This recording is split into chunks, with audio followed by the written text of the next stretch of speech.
What's up, everybody? It's Q and Cole. You know what it is. We got a lot to talk about today. And Ray Rag's right on point with the first super chat. Now will people stop saying AB and Kevin are getting fired?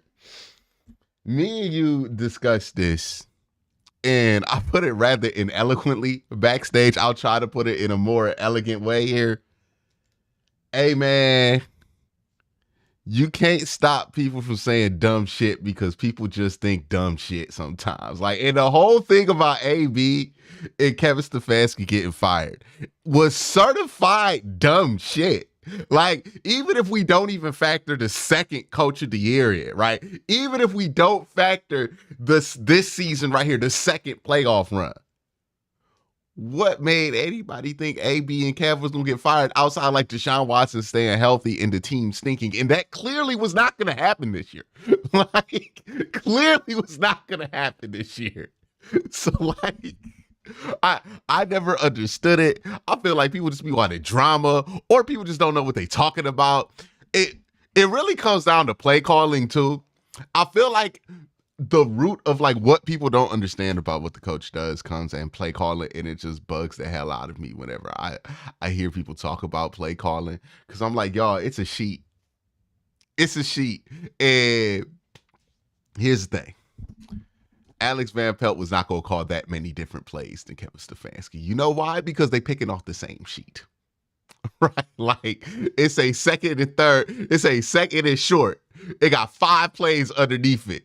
Guess what Kev and anybody else called the plays going to do? Pick one of them 5 plays. That's what the sheet is. But even then, the play calling wasn't as bad as people made it out to be. It's just, I'm glad on one point that I have something more tangible to point on to be like, hey, this is really stupid. They just got extended. But you know what these dumbasses gonna do? I already saw, Cole. Well, you know, Phil Savage got fired. I'm like, okay, who cares, dog? Yeah, it don't matter. That's the same thing, right? 2007 Browns is the same thing is right now. Somebody even tried to tell me Hugh Jackson got extended. I'm like, well, why are you listening to the lies that Hugh Jackson was telling when he went out on a media tour and it immediately told us it was all cap? And 2, who signs a 2-year deal as a new head coach? Have you ever heard of that, Cole? No. I've never heard of a covenant. By the way, Hugh Jackson was a covenant head coach candidate at that time, signing a 2-year deal. No, Hugh Jackson signed a 4-year deal. They just announced that he didn't get fired, and he tried to act like that was an extension. Why? Because he's Hugh Jackson. He's just a liar. Like, but not to get sidetracked, Cav AB are back officially. I've heard that D Podesta's been re-signed for like a year. like, you know, he operates in the shadows, so you know, okay. Yeah, we don't need to see him. We don't need to know. We truly, he hasn't done a press conference, I think, in like 4 years. And that's crazy because this is wild shit to take credit for. Like, he just be in the background, making decisions. He's been working from home since 2013. Well, since like what, 2016? Remember when people was mad about that? Like, that's how long D Podesta's been with the team. Think about that. People was mad that he was working from home. Man, he saw the vision. We didn't understand the concept. Of remote work. He was like, man, y'all gonna get it in a couple years. Trust me. Y'all gonna get it. I could do all of this from LA. And I'm like, you right. He was ahead of the game, man. Ahead of the game. Like, what I gotta be a Maria for this? I'm like, you know what? You right. Like, so yeah, the Browns organization has been pretty stable. And this goes into like why we're like, hey man, this offseason is just not that interesting, and it's not a bad thing. It's just like, hey, the GM is not going to get moved. He's not on the hot seat. We don't have that to talk about. It's ridiculous. The head coach is definitely not about to be moved. He's not on the hot seat. And let's be real, even if you wanted to move on from Kevin Stefanski, that's more of a you trade him to somebody than you fire him straight up now, right? Like, somebody wants Kevin Stefanski. Like, you think Carolina would it trade something for Kevin Stefanski? Let's be real here. If they fired Kevin, today, what's today? Thursday? If they fired Kevin today, he would have a job tomorrow. Somebody would get fired so Kevin could have a job. Yes, like that's the kind of coach the Cleveland Browns have at this point. Yeah, like he's highly respected, highly coveted. It's funny how like you can find you see these things that you wish to happen for this team for years to come, and then it happens, and it is people like, nah, it's still not good, and you just like, all right, bro, like, all right, like, cool, yeah. Yeah, I guess I shouldn't be excited that by the way, AFC North is ridiculous. All these coaches are under second contract. All the teams are good. And this is the crazy thing. Usually continuity gives you a massive leg up in your division. It don't do shit. Why do you think the Browns spend over $300 million in cash? That's the only way they can separate themselves from these other teams. Because like the only thing that separates the Browns from everybody else is their willingness to spend money. Man. Because everybody else is a well-ran organization. Even the Bengals. They just broke. If you broke, are you still technically well ran? If not having money is always constantly an issue for you at some point. Well, here's the thing though. It would be a thing if like they weren't able to be a decent team because they were broke. No, they've always been a decent team. Like they just don't got the money to compete with. You know what they are? They are. You ever heard of Coffee Bean and Tea Leaf? You ever been to LA? I've been to LA, yeah. All right, so Coffee Bean and Tea Leaf is a major competitor for Starbucks in LA.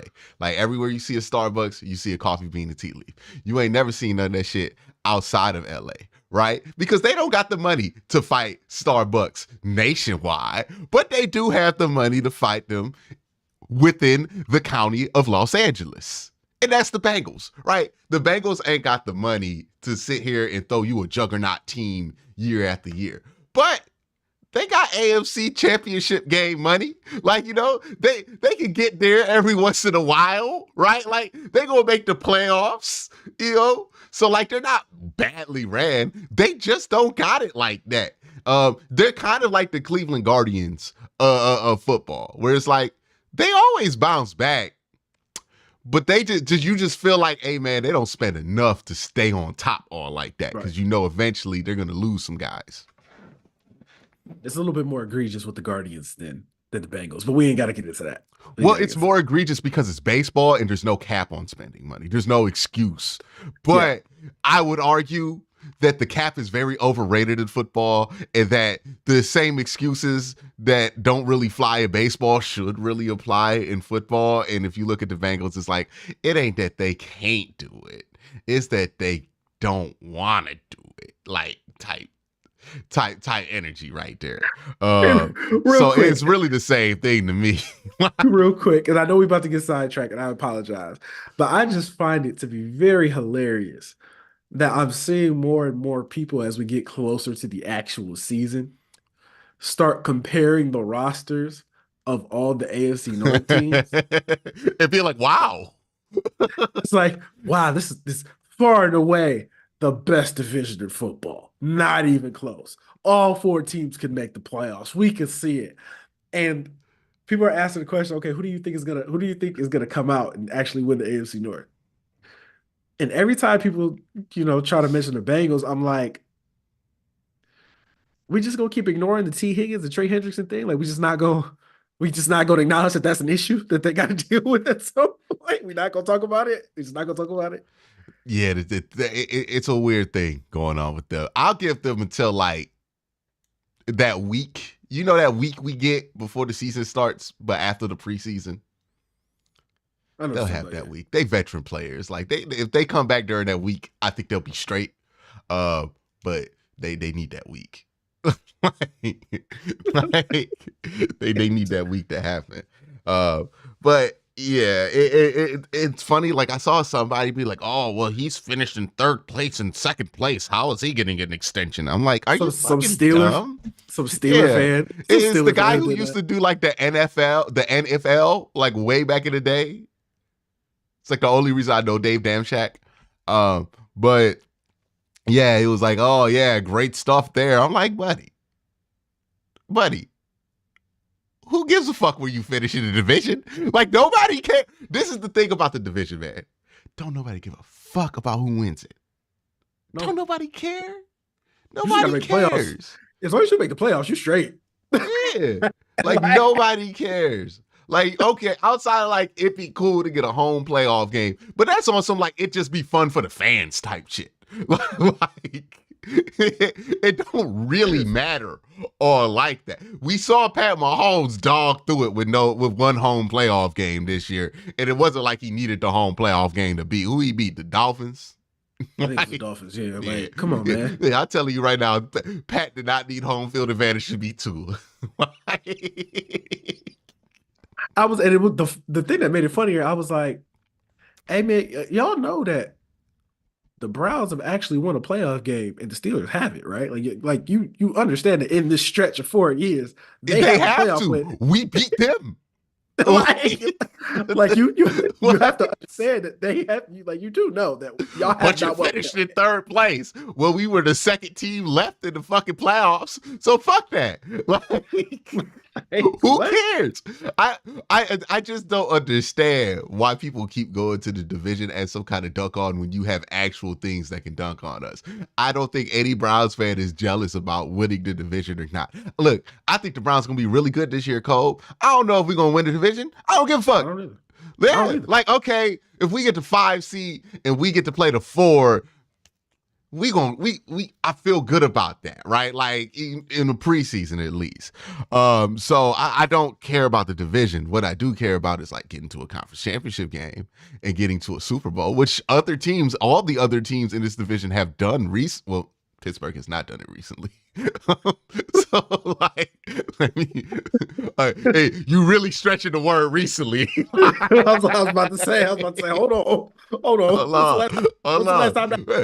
Baltimore and Cincinnati have been there recently, and it just baffles me that like Baltimore and Cincinnati fans don't go to that more than they go to the division. Well, Baltimore fans, to show them respect, they don't go to the division. They don't really go there. Like, Baltimore fans ain't really that annoying in my interactions with them, at least the ones I'm interacting with. Like, I don't know who y'all be kicking it with, but the Baltimore fans I interact with, they ain't that annoying. The Bengals fans, they keep bringing up the division, and I'm just like, who cares, don't care. Dog? Nobody care. I don't even. The Ravens had to have won the division last year, right? Yeah, they were. Yeah, like, you know what? You'll never catch me in a Browns division winner T-shirt. I do not give a fuck. Not at all. Like, not at all. Hey, it would be nice. Y'all buy those shirts too. Like, it does not matter that much. Like, outside of getting that home playoff game, that's really it. And that's all. It's only gonna be fun now because y'all made it such a thing. But like, it's like, all right. Like, it would be just honestly, okay. Cool, we won a division. That's nice. Beating Pittsburgh in the way that they beat Pittsburgh in 2020 is better than winning the division, in my opinion. 100%. But it's just been interesting, some of the discourse. Y'all seen people come back around and be like, you know, that Jerry Jeudy deal wasn't that bad. Here's the thing about the Jerry Jeudy deal, man. It's not like it's a home run great deal. It's just a solid deal. Like, it makes sense, right? And that's all you can wish a contract to be. It makes sense.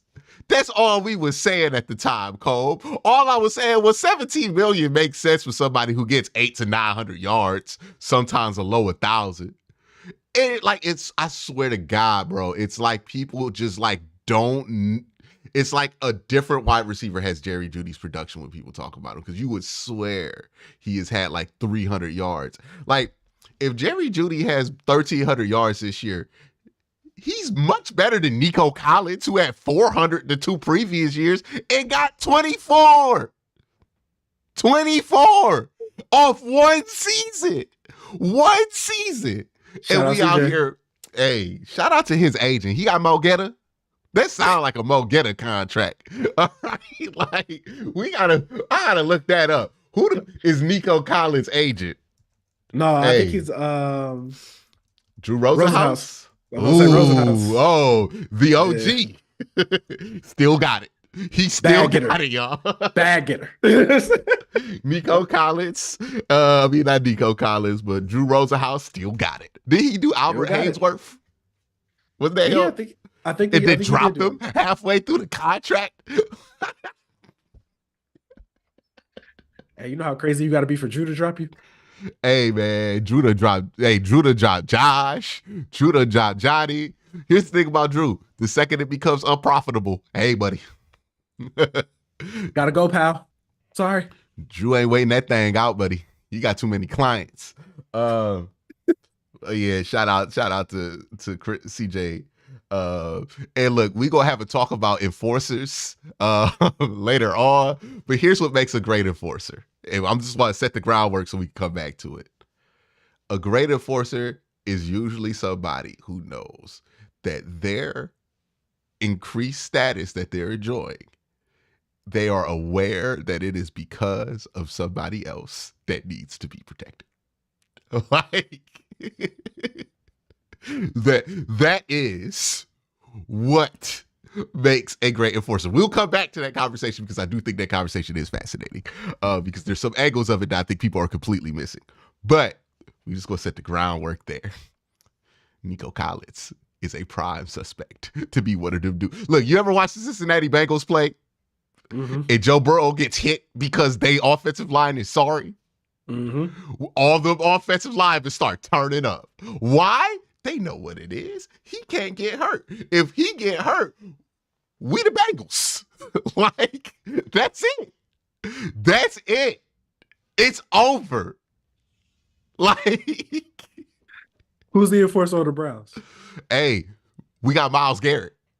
Our best player is our enforcer. Like, here's the thing. When you have Fair. the dude who smacks somebody in the head with the helmet, nobody tries you like that. like, really, like, yeah, the 49ers got into it with us. How did that go? Like, Hey, Trent Williams.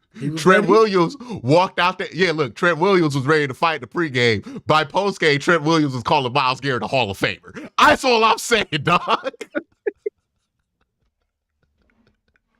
That's all I'm saying. By the way, that is the biggest dot on his Hall of Fame resume. Played Trent Williams and had Trent Williams. We were like, whoo, he's clearly going to go to the Hall of Fame. Had me on my ass, dog. After I fought, I was charged up. Like, yeah, so when you got Myles, you don't really need no enforcer, right? But they don't have a Myles Garrett in Cincinnati, so they just need to do it by committee over there. Because, like, what? Jamar gonna be fine, Joe Burrow there or not. And T. Higgins gonna be fine if T. Higgins there or not. We don't even know if he gonna be there, let alone Joe Burrow, right? But they guards? Yeah, you need to protect Joe Burrow, okay? Alex Kappa, you need to protect Joe Burrow, dog. Hey, whoever is playing tight end at the time, you need to protect Joe Burrow, right? Because this thing ain't happening for you if Joe ain't on the team. Like, thoughts on Swerve versus Ospreay at the end of the month? That's gonna be a good match. But you ain't going to survive. You are the Bengals. Like, if Joe ain't there, dog. Who's that tackle they just drafted? Big dude. Oh, did they get the dude from Armarius Mims? Yeah, they took Armarius Mims, right? I thought. Is he? Yeah, they took Armarius Mims. They took Mims. Is he the default enforcer now? He's big enough to be the enforcer. We gotta see. We don't want to put it on him because, like, DeJuan Jones is giant, but he's not an enforcer type. He's kind of chilled out, right? Wyatt Teller is the enforcer type, right? For the Browns offensive line, right? That's the dude who's gonna get up, scream, call somebody a motherfucker, right? What he gonna call him? A motherfucker, right? Like,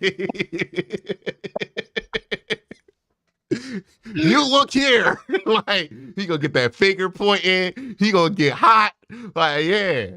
Because Joel too chill. We know Jed ain't gonna do it because it ain't during the play. Jed don't do shit like after the play. Play in, Jed stop. He like, all right, Jed we good, done. we good. Clocked out. Clock in, clock out. Clock out. You know what I mean? 40 hours mean 40 hours to Jed. Like, hey, is what it is. You just gotta understand that's who he is. Like your center with Ethan Posick, he not like that. But Wyatt And Joku? Here's the thing. No, Joku's too talented. Here's the thing about Wyatt Teller. You gotta remember. Look, when you're looking for enforcers, these things are important. Wyatt Teller stuck around in Buffalo because he was Josh Allen's homeboy. Right? Immediately comes to Cleveland, and what'd he do? He was Baker Mayfield homeboy central. Right? His wife was out here tweeting about Baker and Baker's hater. Like, homeboy central. I know what that man made out of. All right? Like, hey, look, Wyatt Teller, that's a homeboy right there. That's somebody who gonna crash out for somebody else. Like, that's the one you gotta be careful who you let know what's going on, right? Because Wyatt gonna be like, what they doing? Like, and if I were Deshaun, I figure out what Wyatt's favorite food is, have him over at that nice ass house that you have, and just cook. Yeah, hey, bro, come on. I'm from Wyatt from Virginia? Where Wyatt Teller from? That's a great question, actually. With a name like Wyatt, I imagine he's from the American South. Let me see. Wyatt Teller. My boy he went from to Virginia Tech. He went to Virginia Tech. Virginia. Dang. Okay. Yeah, he Virginia. Okay. Is that Manassas? Yeah, Manassas, Virginia. And then he went to high school at a place called Liberty, Virginia, which that has other implications. But because I don't know if you know about Liberty College, but that's all I'll say on that about that. Yeah, look, if I'm Deshaun, I'm like, hey, bruh, I'm country too. Come on, bro. Like, Deshaun know a bunch of dudes like Wyatt Teller. Deshaun not from Atlanta, like people make it seem like he's from Georgia, Atlanta. Like, I promise you, Deshaun knows some Wyatts. Like, he does. Nick Chubb, country as hell too, right? Mm-hmm. Look, this team, we've talked about it. The Browns have a very country team. Right Jerry Jeudy, Amari. Yeah. They have a very country team. Like, it makes sense that they be going to West Virginia. He gotta be from like, he strikes me as like Florida. Oh, he might be from Mississippi though. That's what I'm saying. I think he country too. Let me see. You got Jameis Winston on the team. Like, that's how I knew Jameis was coming when I saw how country this team was. He from Sunrise, Florida. Oh. Yep. I got the touch still, baby. Let's go. Super country team. Yeah. Super country team. Yeah. And look, people like Florida's not country. Florida is country. Okay. Miami is not country. Like, the part you visit on like a tour or some shit like that. But everywhere else where people live in Miami, oh, that's country. That's country. Mm-hmm. That is dude with a stretched out tank top cooking meat in the middle of the fucking street in like a charcoal grill shaped like a circle country. That is what Florida is. That is the picture of Florida. And the Browns have a lot of dudes from Florida. They got a lot of dudes from Georgia. They got a lot of dudes from the dirty South, right? Where Jameis from? Bessemer, Alabama? Mm-hmm. Mm-hmm. Hey, the Browns, I feel like the Browns got robbed not being at Hard Knocks, or at least we did, because like I see Jameis Winston argue with Nick Chubb about who's more country. When Nick Chubb is from a city that's named after him.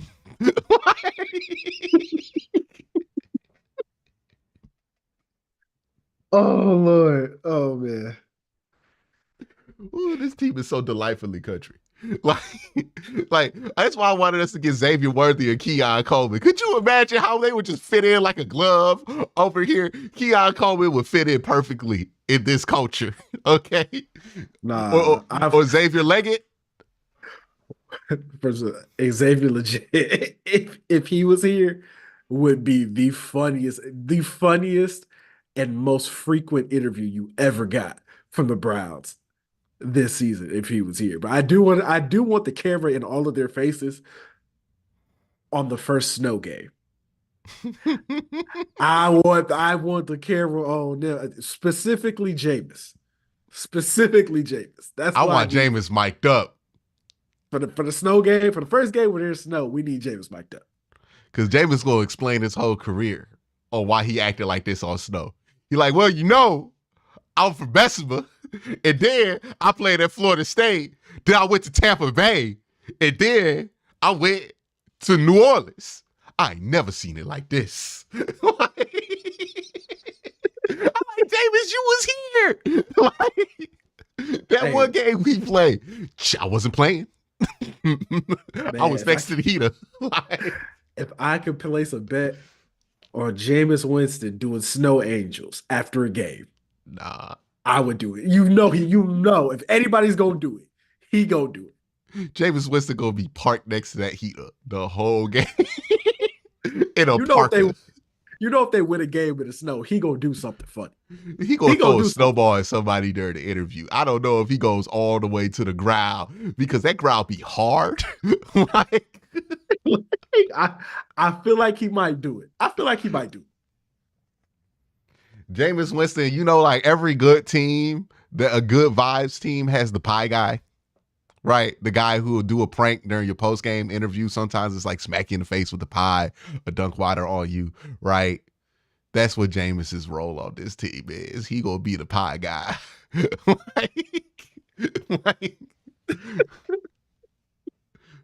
Hey, try to dump water on somebody when it's like 10 degrees. They got all that hot shit on too. Like, come on, man. They be like, come on, bro. Look, if you want a preview of what Jameis Winston's gonna be, remember Mark Ingram when he was on the Ravens? Mm-hmm. Yeah. It's about to be that. By the way, both from Bama. It's gonna be a very entertaining Brown season. Very entertaining Brown season.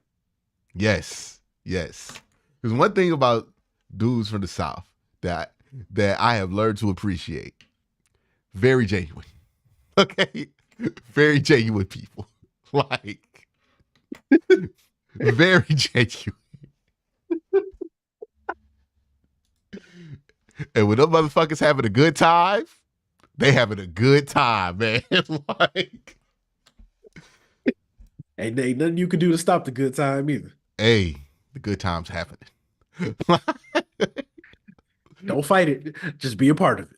Yep. And then also during that good time, somebody go get a table and play some cards. Like there's always an old head section in a Southern good time. Like there's always somewhere for the older people who don't want to dance to go. And that'll be Amari Cooper sitting in the corner betting money on cards with his teammates.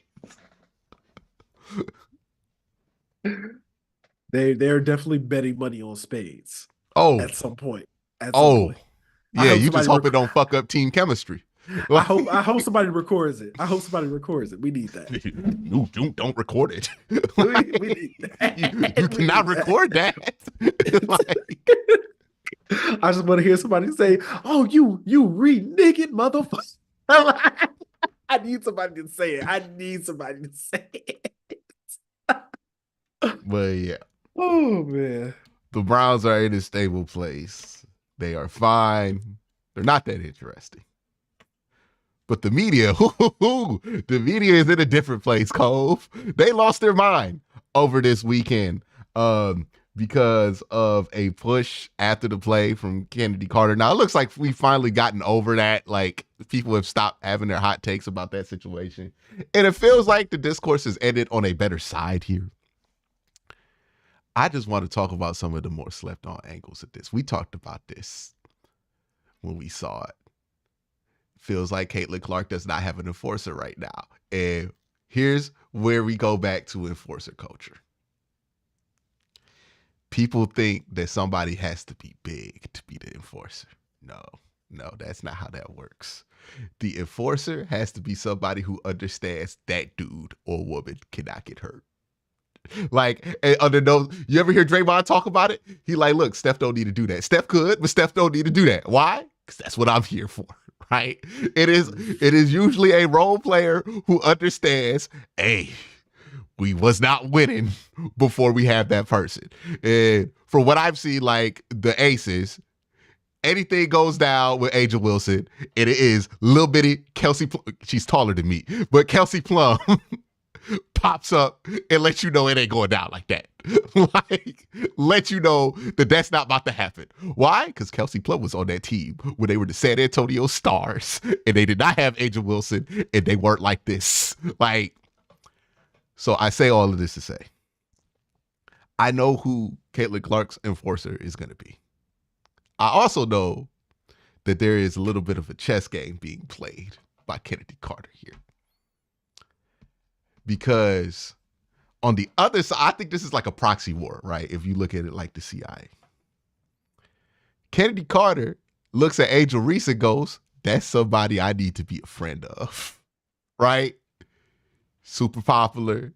A lot of people know her. She's a good player. She's probably going to develop into a really good player. Her word's going to have some sway.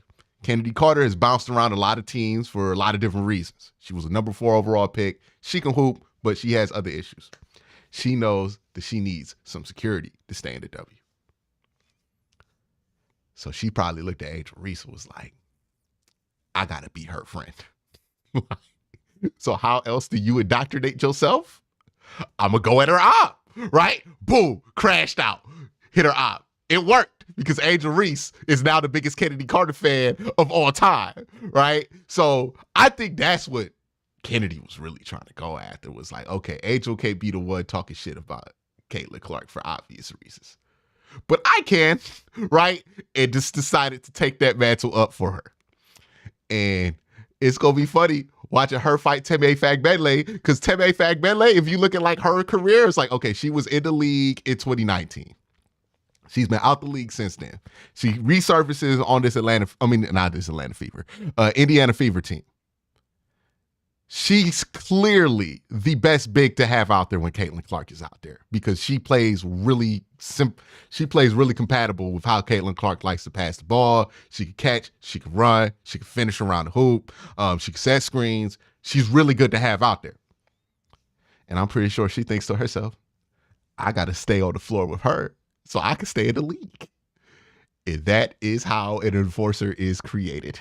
I don't know if that's how she gets down, but she's going to realize that. She realizes that, because like I've heard her talking to media. She's like, no, Caitlin Clark is the best passer I've ever seen.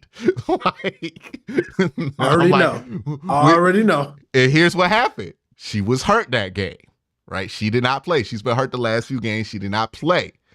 Keep in mind, Cole, out the league since 2019. She's been in the starting lineup for 2 weeks since Caitlin Clark has arrived. This is somebody who's going to be her enforcer. She was out that game. I'm pretty sure we're going to see the proxy wars go down when they play in Chicago, because it's going to be a receipt. And proxy war. Yeah. Because this has something to do with both of them, but I don't think either of them are ordering these like attacks. I just feel like people are going upon themselves to do it for other people right now. Like, man, this is nuts. You think it's being orchestrated? Like, hey, I need you. I think people are seeing opportunity. That's all. You know, I think this happens all the time. How do you think Draymond becomes Draymond? He saw Steph Curry. He knew how people would act about Steph Curry, because he knew what he would say to Steph Curry if he wasn't on the team with Steph Curry, because that's the kind of dude Draymond is. And Draymond was like, you know what I need to do? I need to make sure nobody thinks that can happen with him. And then what happens? He becomes a Hall of Fame center off the strength of that. Now, he's a really good player. That part's necessary too. But he understood there was a role that he could fill. Right?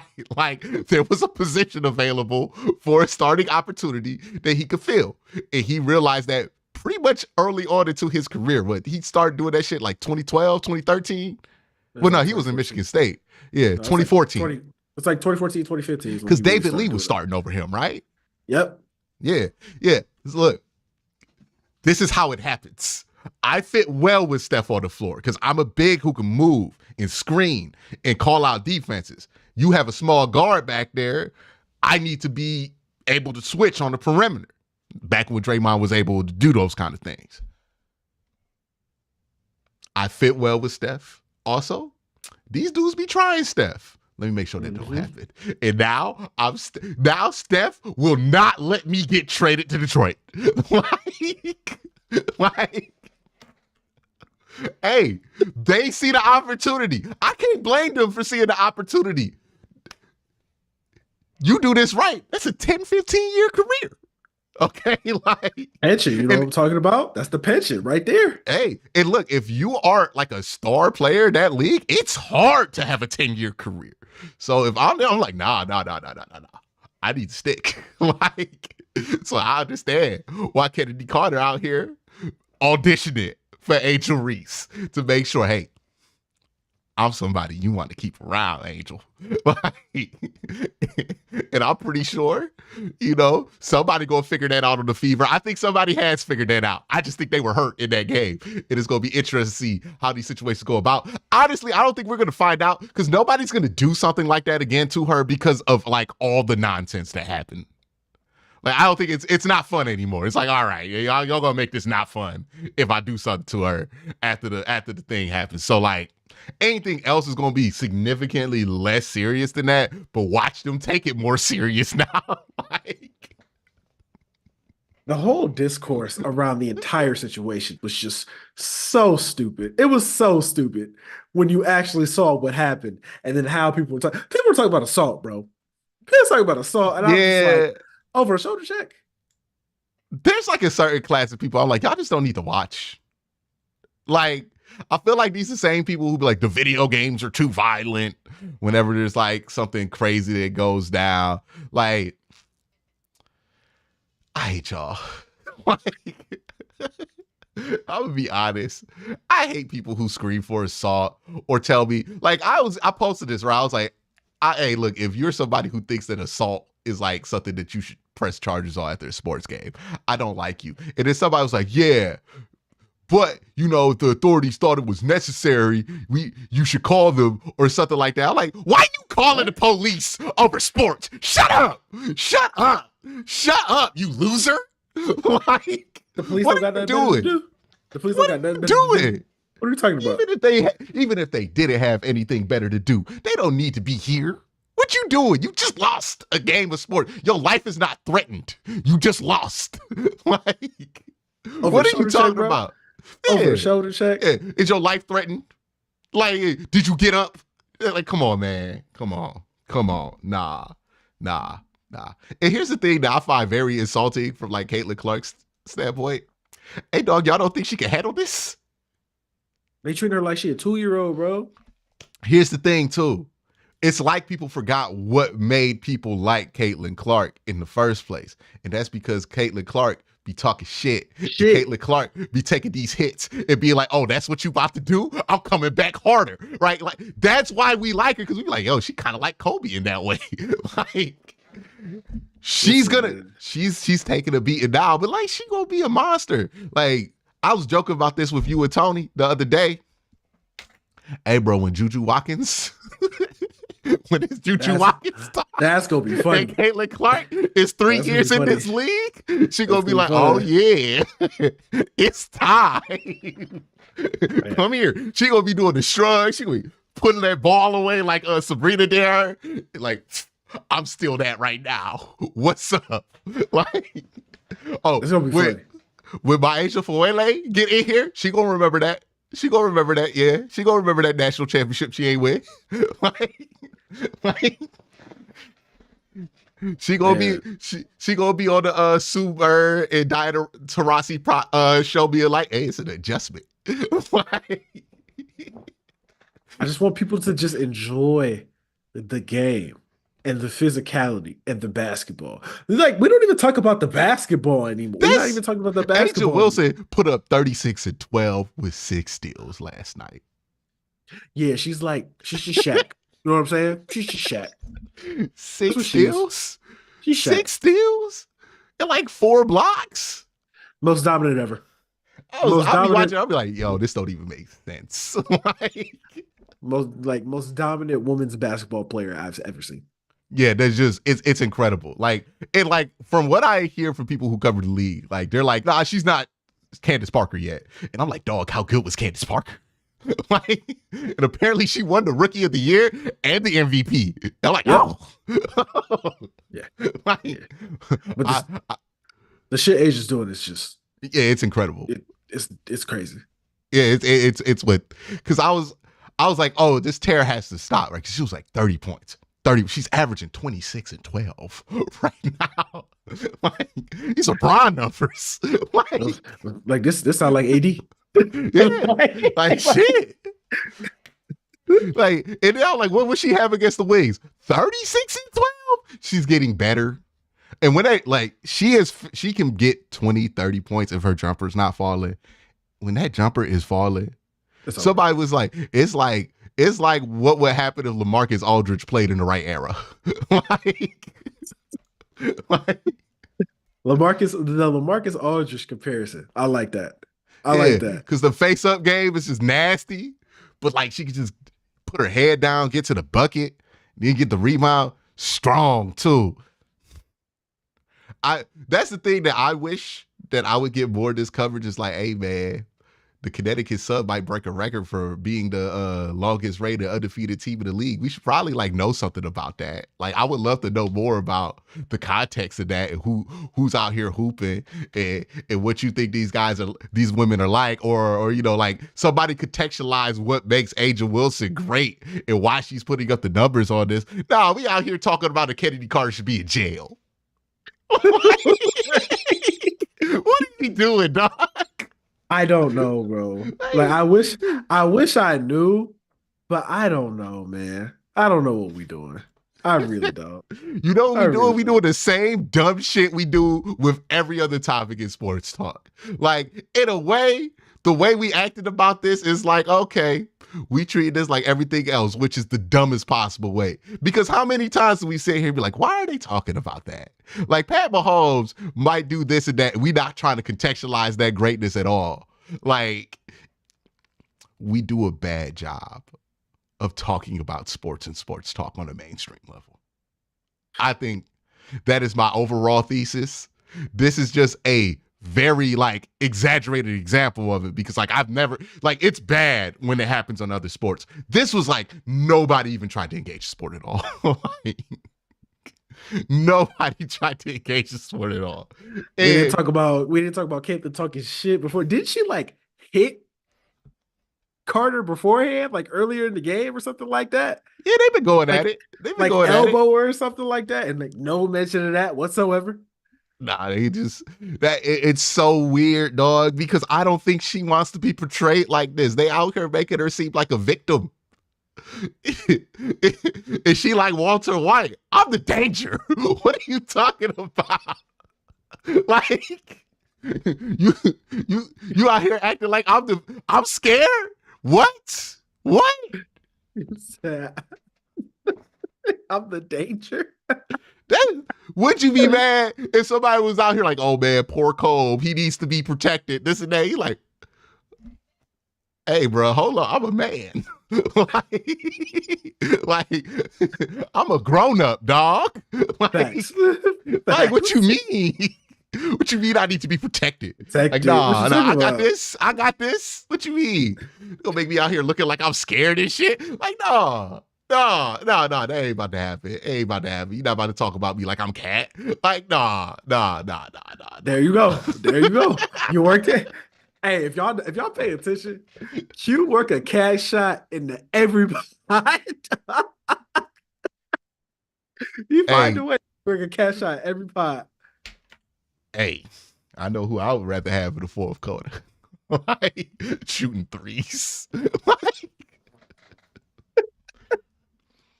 Leave that man But alone, bro. Leave that man alone. and I think the thing that people are missing out here, and look, I was as shocked by this as anybody.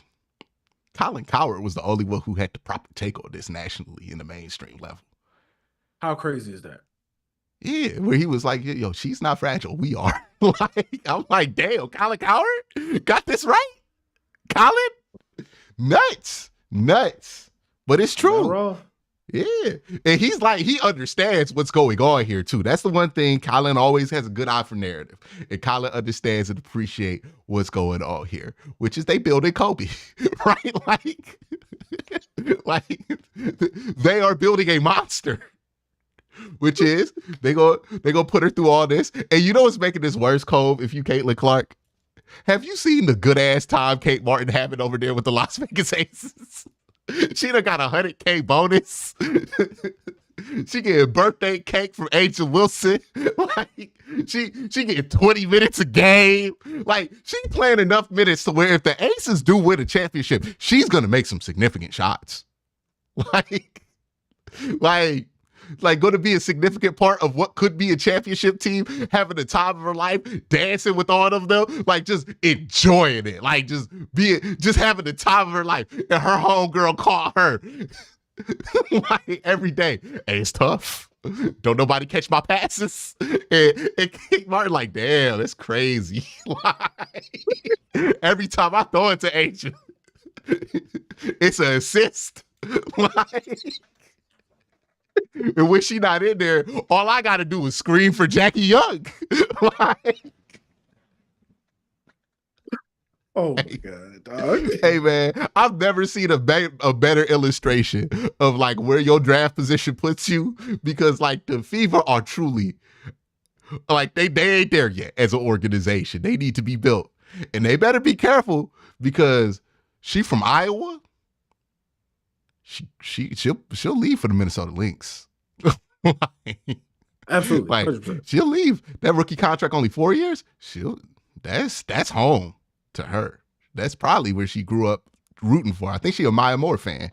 But hey, watch out! They about to get the number one pick. They get the number one pick again. Mm-hmm. Hey. Well, no, the Washington Mystics haven't won a game yet, which means that they're it's a lottery system there, right? I think it's a lottery system. Yeah, so we should probably look that up. We should look that up. But it'd be interesting because what Paige is the number one overall pick next year. That would be funny. Yeah, just have them. So it was like I want to see them battling out like Magic in the Showtime Lakers. Like, all right, who's gonna get it? But it's one of those things where it's like, okay, you have to understand what's going on here, right? Like, this is gonna be the beginning. This was not gonna be interesting if Caitlin Clark came out here and they were immediately the 4 seed. This is only gonna be interesting when you have to see the climb, the struggle of it. Like, if she gets to the playoffs in a year or two, you're gonna understand what that took, and the work that took. And honestly, like, look, Caitlin Clark fans, it would really behoove y'all to just respect the league. Like, this ain't gonna be fun if you don't respect the league. Like, I'm just going to this is gonna be much more fun when you can appreciate that these other women are very, very talented and have been here for a long time and deserve respect. But as long as you carry it like they don't deserve respect, you're not going to enjoy it because you're going to think you're getting beat by suckers. You're not getting beat by suckers. You're getting beat by the best women in the world at basketball right now. Like it is what it is. And your team not like that. Your team, Aaliyah Boston. I was about to say, you can't feel like you get beat by suckers because technically they are the suckers. Yeah, y'all trying to get there. Look, man, the Aces didn't win a. Well, I don't know. I got to double check that. I think they did start to win once they got Angel Wilson. So like, but she's a big. It's a different transition that can happen there. But there's a reason the Indiana Fever had the number 1 pick in the draft. They are not good. They are a bad basketball team. I'm shocked we haven't had like segments on like, hey man, is this the right coach? Like, that's when I know we will reach equality. Does Christy Sides need to be fired in the middle of the season? Look at those rotations. Probably needs to go. Yeah. Yeah. See, that's equality right there, is when we talk about these rotations and getting somebody fired in the middle of the season. Or look, I've been on this. Who they need to trade? Does Aaliyah Boston Dang, fit? dang. Like, You saying Aaliyah Boston need to go? Man, my life is going crazy. What's going on? hey, your lights must be Aaliyah Boston stand, because I'm just saying, Aaliyah Boston plays more of a traditional big style where she needs her back to the basket, she needs to get a set, and she's still good at that. Like when they've done that a few times this season, she's done a great job. What Caitlin Clark needs is somebody who can run. And Aaliyah Boston is not that good at the running big stuff, right? Like Teme Fack Benley has been much better at that. But Aaliyah Boston is very valuable.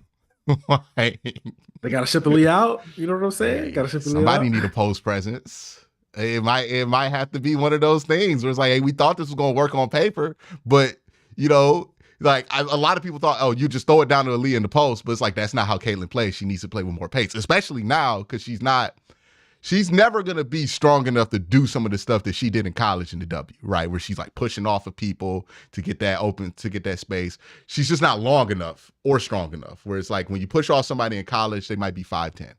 When you push off somebody in the W, they're 6'2" and they're longer than you. So like even if you push them, they're long enough to get a hand in your face, mess that trajectory up with that shot, or speed you up.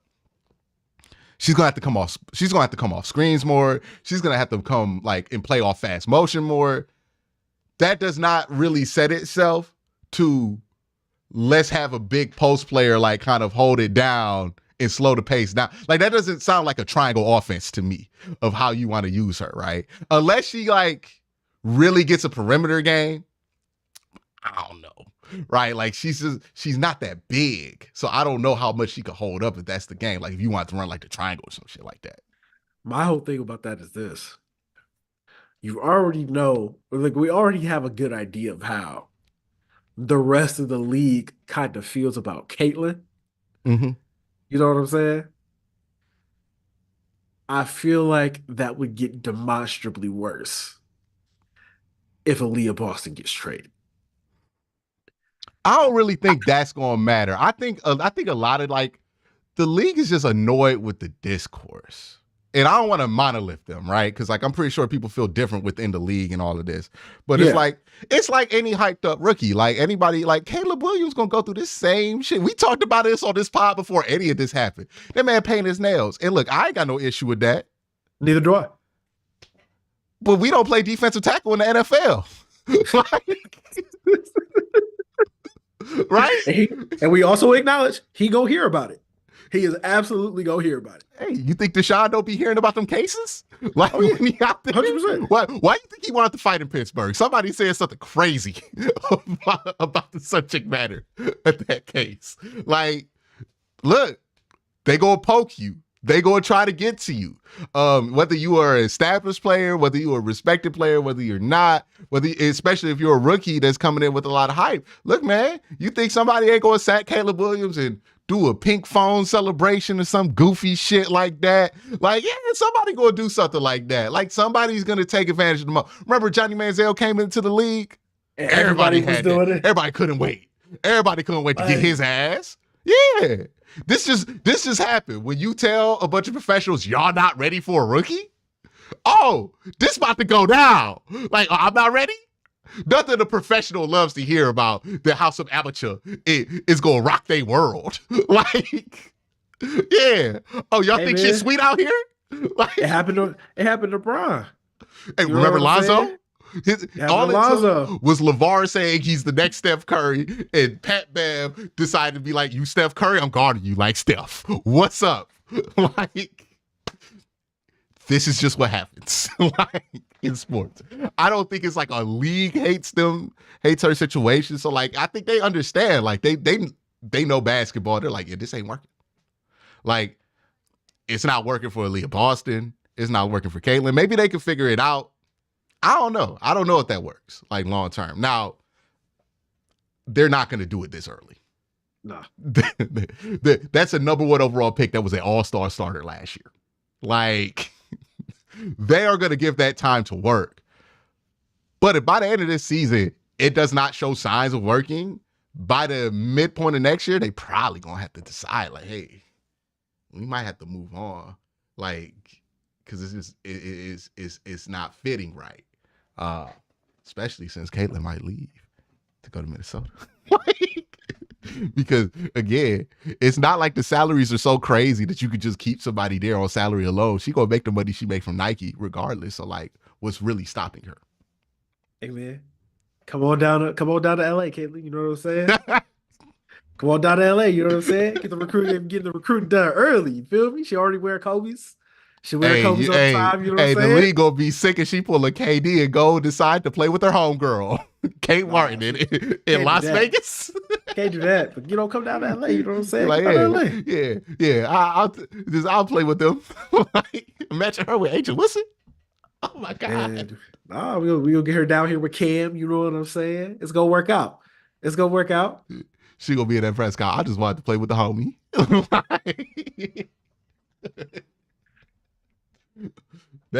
It's gonna be a fascinating few years here because I do think people are kind of locked in to this, like in a way to where I don't think they're gonna really go away. Like there's gonna be a lot of people who do, but I think they've hooked enough people who have given it a chance and been like, nah, this is dope. Angel Wilson is putting up crazy numbers. There's a lot of talented people in this league. It's a very physical league, which makes I don't think there's more drama in this league than the NBA, but I do think it's more tangible because the NBA is not as physical, right? Yeah. And physicality makes drama and storylines more tangible, where you're like, oh, I feel the animosity between these two teams because it's not just I set a screen, you shoot a three type shit. It's like, okay, you come to the hoop, bam, and it's only a regular foul. How the NBA used to be, man. I'm readjusting my sensitivity because I be watching these guys like, damn, no foul? Nope. It's just somebody on the floor for 2 breaks. like, that's crazy. It's like the first time I watched hockey, I'm like, they don't call none of that? You could just smack somebody in the glass. Mm-hmm. But I saw that shit in person before. Look, hockey is the sport now. Like the TV does not do it justice. You go to a hockey game in real life. I don't care what level it is. It could be your college's club hockey team, which is what I experience. Oh, that shit is much better when you up on that glass and you see it. You like, ow. This television does not do it justice. It's too far away. You can't see it. It doesn't do it justice. I think television doesn't do 2 sports justice. Soccer and hockey. And I think that's also why those 2 sports haven't caught on in the States, because we lazy, right? We want to watch this shit on TV. You look at the sports we like, it's all shit that translates well to television. Like the best version to watch it. Football, best way to watch that, television. Right? Basketball, best way to watch that, television. Baseball, we kind of fallen out of it. Why? Kind of got to go to the park to like it. No, going to baseball games is fun. Yeah. 100%. I will go to a baseball game any day. I'm not watching baseball though. Like, it's just how it is. I've been to like 4 baseball games in like the last 4 years. I went to a Yankee game. I went to a Cubs game. I've been to a Braves game. I've been to a Guardians game, but I'm not about to watch them. Like on TV? Nah, I'm not doing that. Like the fun of watching a baseball game is being at the baseball game. Boxing is another one where it's like, hey, boxing hits better in person. You ever see a jab?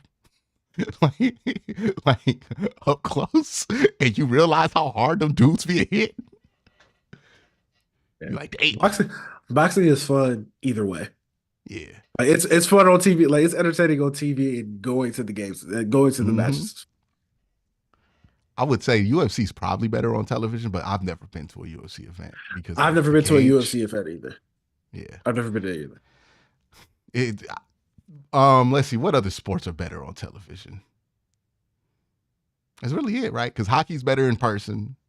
Let's see what check out. Arena football doesn't translate on TV. That's true. Yeah. Because it just looks like small football when you watch it on TV.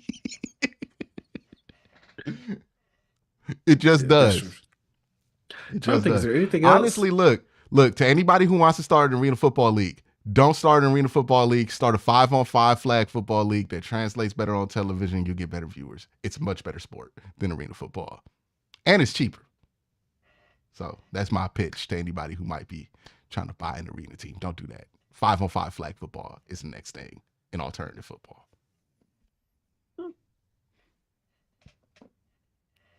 When D-Watt threw that ball against the wall in Pittsburgh is because a few friends were... when D-Watt threw that ball at the wall at Pitt when he scored is likely because... Hold on. I know somebody was saying some egregious shit to him because a few of my friends were sitting right there saying egregious things while flipping them off. Yeah, man. Yeah, look. I think it's taken Deshaun Watson like 2 years to just build up an armor to just get used to how his reputation is. Right? Which is something to deal with. Now, look, again, we have to make this clear. A problem of his own doing, allegedly. Like, not trying to say poor Deshaun Watson, this happened to him. No, that's not allegedly what went down. But making this clear for the 25th time. yeah. To people who don't think I make this clear. But what is true also is, hey man, your reputation went from the most wholesome dude in the league to woo. Like, that's gotta be an adjustment. I could not imagine everybody finding out my business like that. Oh my God. Most wholesome dude in the league into what? Into what? I don't even want to say it. You are synonymous with things I'm pretty sure you never wanted to be synonymous with.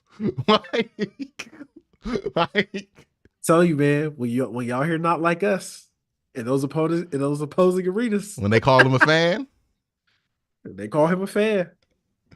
Hey, it's gonna be funny because they're gonna dance to it too. Look, ain't no good guys in sports because the Pittsburgh Steelers just signed Cam Sutton. Like, you don't just. My personal advice: don't look for your role models in sports. Honestly, your role models should be people in your life. Your role model should have been your parents.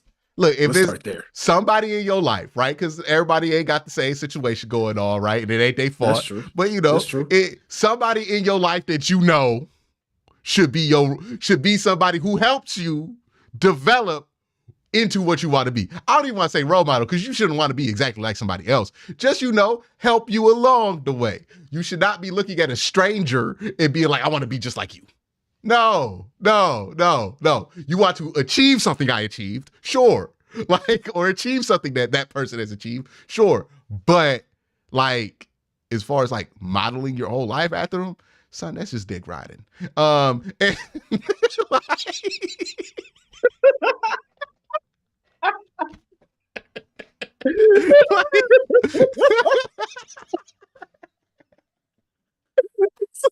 So that's just dick riding.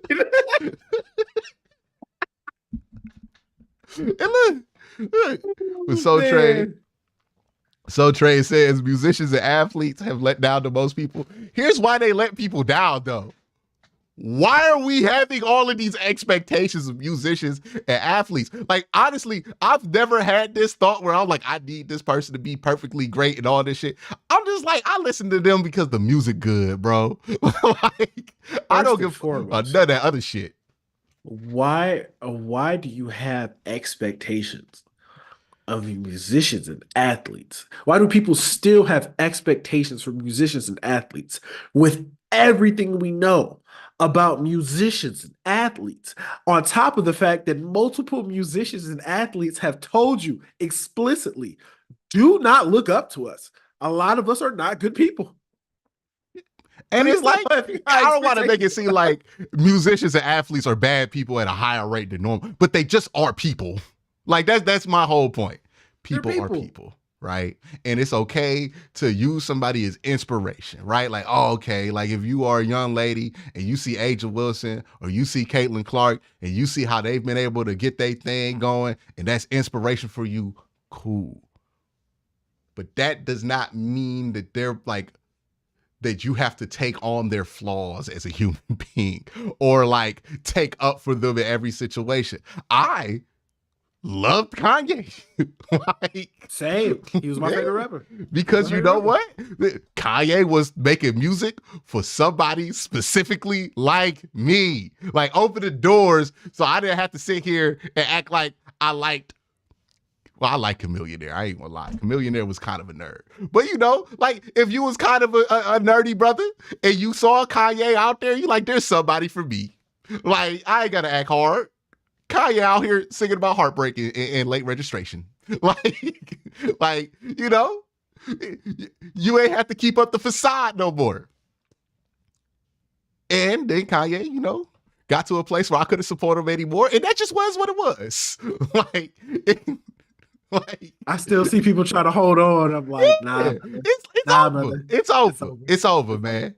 It's over. It's like you ain't gotta watch the Simpsons. Like when people get it's like when people get mad at the Simpsons for still going on. You just ain't gotta watch it no more, brother. It's okay to let it go. You gonna be okay. Hey, look, when wrestling's good, I watch it. When it start to get I'll wait. I'll wait till something cool happen again. Like you ain't gotta do that. You ain't gotta do that. But yeah, man. Just wanna get this out here. You ain't gotta make nobody your role model. Role models are overrated. Like, role models are overrated. They are so overrated, dog. Like, it just feels like some shit people be saying. Like, yeah, that was my role model. I don't got no role model. I didn't grow up being like, I want to be like this person. I'm just like, I'll just try to make good decisions, dog. Like, just trying to make the best decision possible. I'm just trying to make good decisions. Man, I'm not here like Drake told me to make good decisions. Listen, if Drake is your role model, if Drake is still your role model, I don't know what to tell you, dog. Like when these beefs happen, it should not affect people to these personal levels. Man, like, bro, I see people on Twitter still trying to like defend Drake and all of that stuff. I'm like, bro, I know he wish y'all would just shut up and move on. Like, there's like, I know he's like, can y'all just please let it go? Because that's what I'm trying to do. It ain't gonna be let go, dog.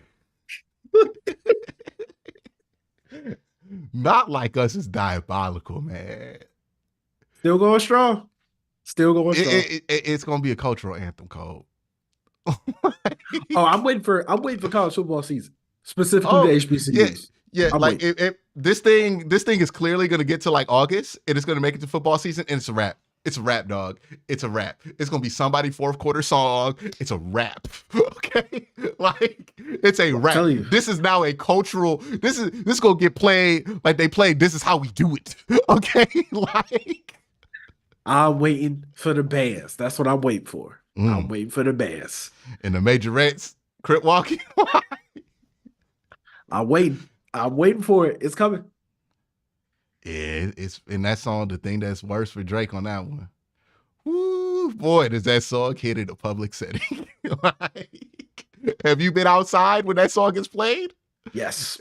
And you've noticed everybody know the words.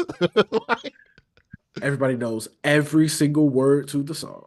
My sister know like 10 rap songs. She know that one. That's.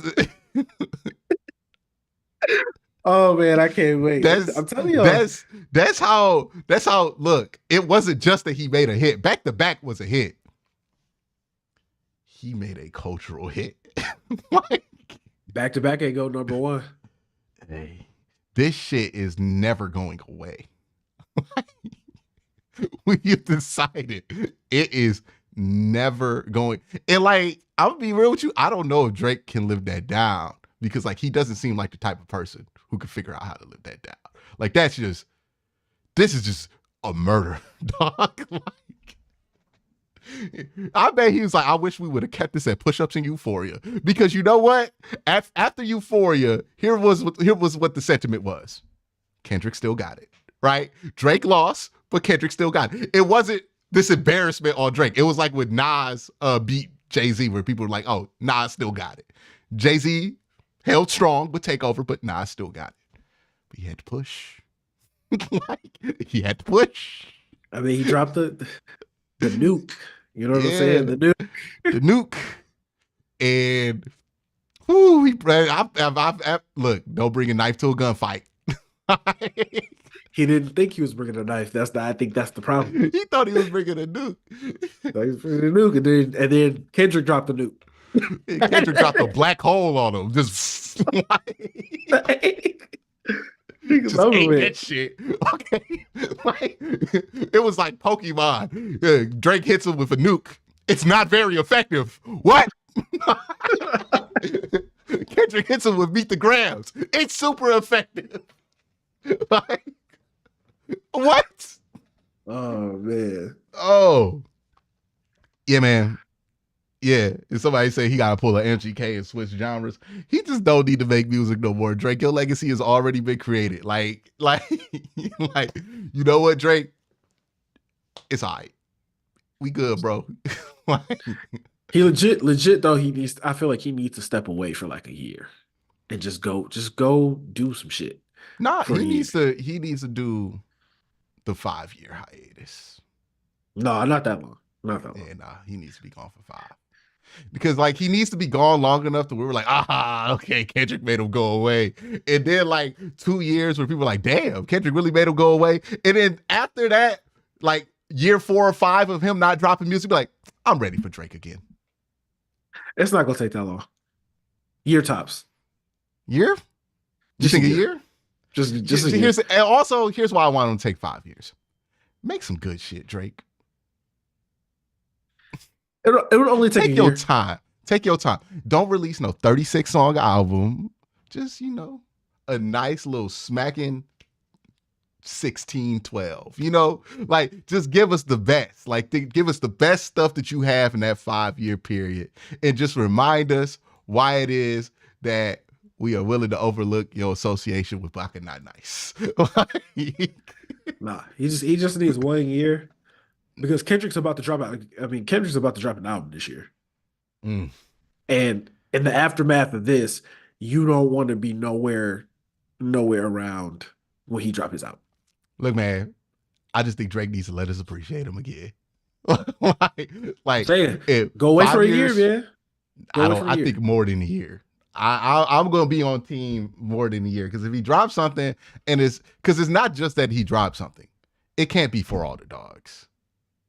It has to be. It has to be at least Scorpion level. It has to be better than Scorpion. Like it has to be one of his best albums. So you saying it's gotta be like Views? It's gotta be like Views level. It's gotta be art. Like it's gotta be like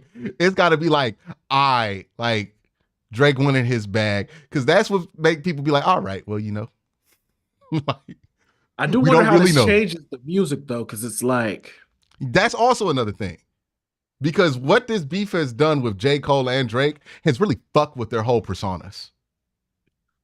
Because you can't be talking like super tough now because we see where that got you. You know what I'm saying? So that's what I'm saying. Like he need to go away for 5 years to figure out what he need to be doing. Like if he drop back in a year, it's gonna be the same Drake shit that he was dropping last year. But if he go away for 5, it's gonna be a whole new Drake. Maybe a whole new perspective on life. He can't go away for 5 years. He can't do that. He's Drake. He can come back in 5 years and it'd be a big fucking deal. Nah, he needs to go. He wouldn't willingly step away from making. That's the thing. Can he do it? Right? Like, He's not gonna do that. But if he were willing to do that, I would think that would indicate a change in personal mindset that would make me think more inclined to listen to his music. I'm like, okay, maybe he don't want to do attention grabbing shit, and he not going to talk about Serena Williams and some fucking basses in this album, right? Like maybe he just raps.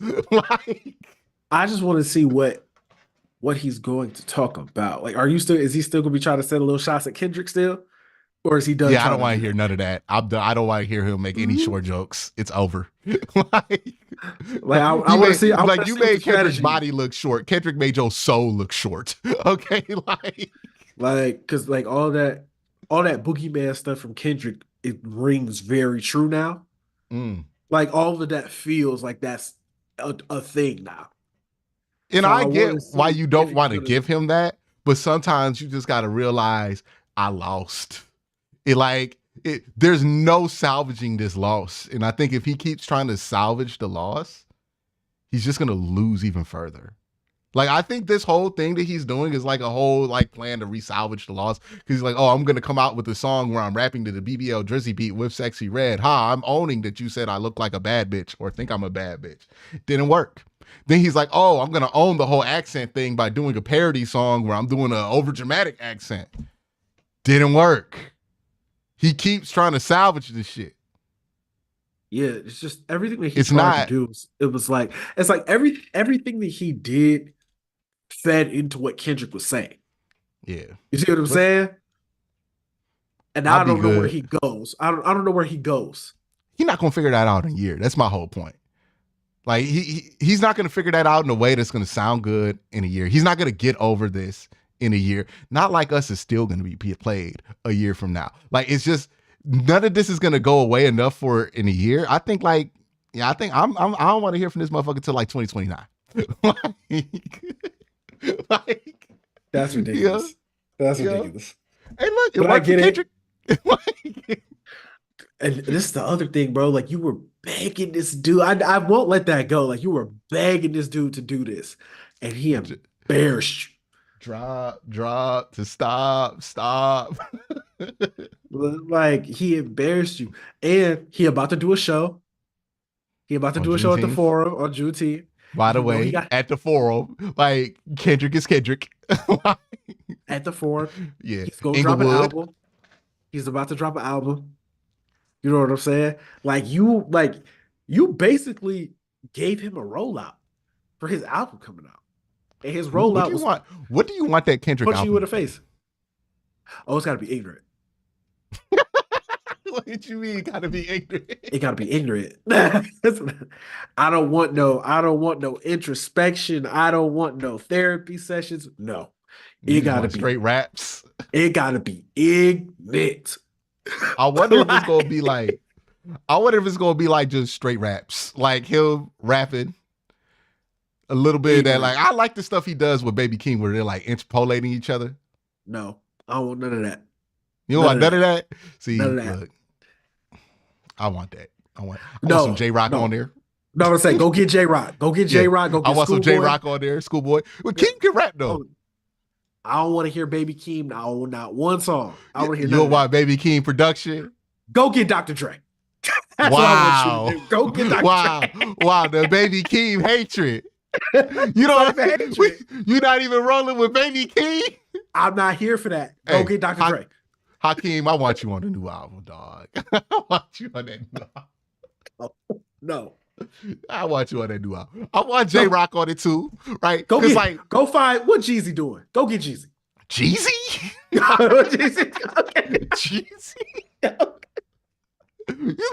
Whoa. Hove ain't doing nothing. Go ask him for a verse. That's I don't need a whole verse in 2024. I'm good. No, I'm good. I do. I'm cool with a whole feature. I'm cool with a whole feature. When is the last time you've heard a whole verse that you was like, yeah, Jigga's back? I don't even remember the last. I don't even remember the last 444. And I don't even know if you like 444 like that. It's a good album. It's a good album. When that album came out, I was not old enough to like appreciate it. I was like, I like Story of OJ. Like,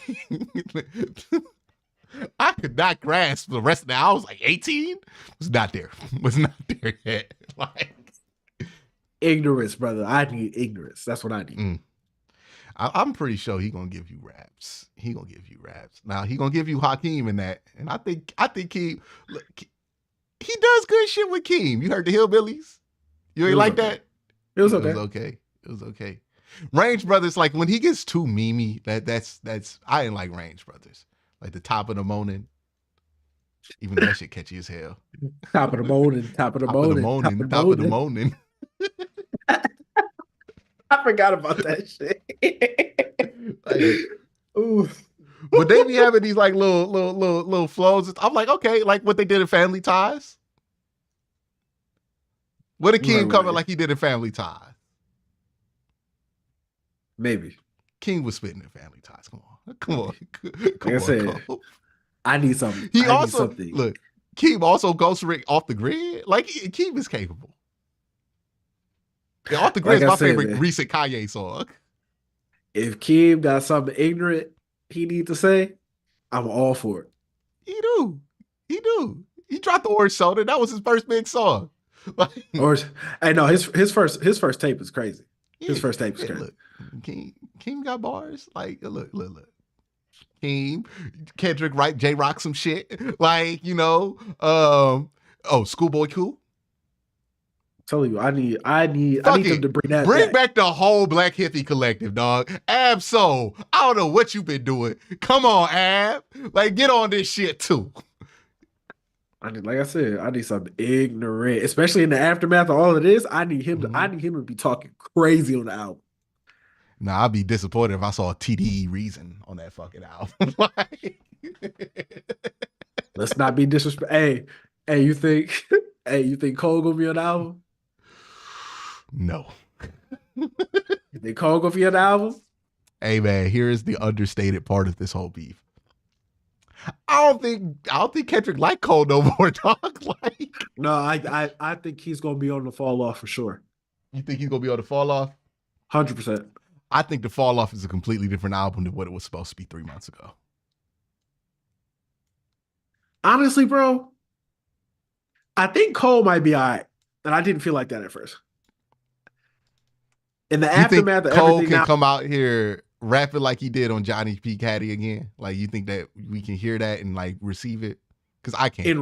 in real time, like when he first bowed out, obviously I was very upset about that, and like people were upset. But as the beef progressed, more and more people were like, "Nah, man, I get it." But that was a understanding I, of like, I get why you chose the lane you did, but he does have to change how he's gonna come at these tracks. Like, I don't think he can come at them in the same "I'm the hardest rapper out, I'll body anybody" that, because he bowed out. Like, that's one thing that happened. It's like, we get why you did it, but still, like, not trying to he hear how was you putting our favorite rapper in the noose no more, dog. he Like, was not. like, nah, I see where this is going. Mm-hmm. I ain't trying to be a part of that. I thought we was just rapping. We ain't Yeah, just rapping. he We ain't just gotta. rapping. I think he It's got to just go back to Dollar in the Dream, J. Cole, like for this next one. Come out like you if you, came in. I don't. but if I you do wouldn't a mind collab, that. if you do a collab with Kendrick, I guarantee Kendrick got a verse on that album somewhere. Somewhere he got a verse on that album. Here's my hot take. I have two hot takes about J. Cole. One, I don't think him and Kendrick's styles really work together in the song. The only songs they've done, They haven't really Kendrick's done a done song together. Kendrick's done the hook. That's about it. Yeah, but like, He ain't really rap. He ain't really rap. I don't like. I know people try to make them seem similar. I don't think they're similar. Here's my second thing. I think Cole is an amazing lyricist in the way, but I don't think he's as great as a songwriter as he is a lyricist. I think Cole is at his best when he's like like on a feature or somebody else is doing the hook. Like, Cole is at his best when he has collaborators, in my opinion. Like, when he tries to, like, I had liked KOD for what it was, but I understand why everybody didn't like KOD. Because it was just all Cole and then Kill Edward, which is Cole, which was like weird. But I think Cole, like, if I look at my favorite Cole songs, Johnny P. Caddy, a lot. The other joint he did with 21 Savage. Like, it's all stuff where like he's a part of it and he could be a great part of it. I just don't know if Cole is the type that like can carry it. And I'm just interested to see how he's gonna do the fall off. Cause like I like Cole in Red Leather? I'm not gonna lie. His verse grew on me. His verse grew on me. Yeah. He was right about that. He was right about that one. That it grew on. I was gonna say that's a good verse. Like, I don't know. Maybe I'm tripping. Maybe I just have a different taste in Cole. Like, and I'm gonna just be honest here. If it's anything like that Might Delete Later project, that fall off album ain't gonna be good because I don't think that Might Delete Later project was good. Like, I thought the project was cool. It was like nothing on that project was better than Snow on the Bluff, or even the Uchiwali freestyle. no. I think the fall off. If the fall off is like the off season, or in that lane, It's gonna be really good. It's gonna be a real good album. What, in Mike the Lee Later's lane? No, I'm talking about the off season. Oh, the all season. If it's like that, then yeah, it's gonna be good. And he just got just up the soul beats, up the soul beats, the soul samples. I think Cole's better He'll be when he got other people handling the production. You ever see that video clip of him?